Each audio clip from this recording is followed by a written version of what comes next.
A tripod allows us to make horizontal movements, or doing a pan, or a vertical movement, in other words, doing a tilt. Now, you could see the tripod as the opposite of handheld. Handheld is considered more dynamic, playful, sometimes chaos. It adds a form of reality to it. You show the depth of a scene more because of that camera movement. So a still tripod shot has the opposite effect. It is static, but also strong and confident, clean. We can create movements by panning or tilting, but that is a controlled movement. Scenes shot on a tripod are more relaxed. So you can actually mix these kinds of shots for a storytelling purpose. Say we have someone sitting in a room, casually reading something. We shoot this from a tripod because it is a relaxed atmosphere. But then all of a sudden the ground starts shaking, perhaps an earthquake. The tone of the scene changes to more dramatic. And to emphasize that, we go handheld and add a little camera motion. There is a reason why we're choosing to film handheld or on a tripod,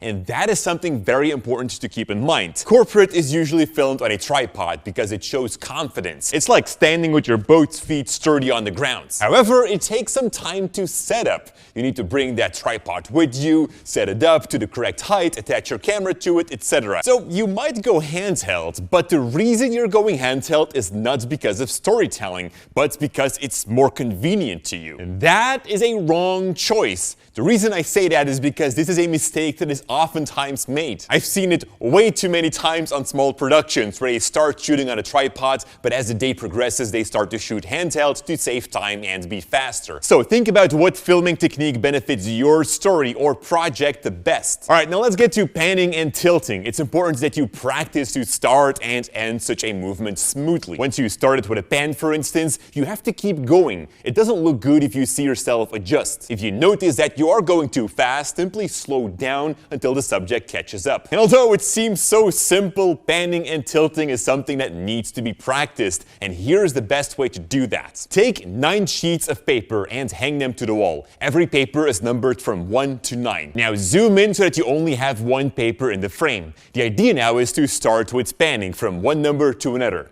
Try to start smooth, continue a solid movement, and stop without having to readjust your framing. After that, you do the same thing for tilting as well. And once you feel ready, go sideways, panning and tilting at the same time. Now, it's actually good to have someone else standing behind you shouting a number. That way, it's more of a surprise and you learn to act faster while retaining a smooth movement. Also, experiment with different friction levels. Slow movements have a much bigger friction, allowing you to make very smooth movements. If you want to go faster, you need to turn down the friction. Try to find a good friction spot that feels very smooth but allows you to make fast pan and tilt movements. Now, friction levels don't have to be the same for both the pan and the tilt. In fact, it's sometimes a personal preference, where someone likes to have a higher friction, someone else might not. Now, the friction level can also be turned off completely. We talk about shooting on a loose head. Obviously, you'll see a lot more camera shake, but that's exactly what we want. Actually, it's a sort of way to shoot handheld, but it's a more controlled handheld movement because the tripod is anchored to a fixed point. So do the pan and tilt exercise as well with a loose head.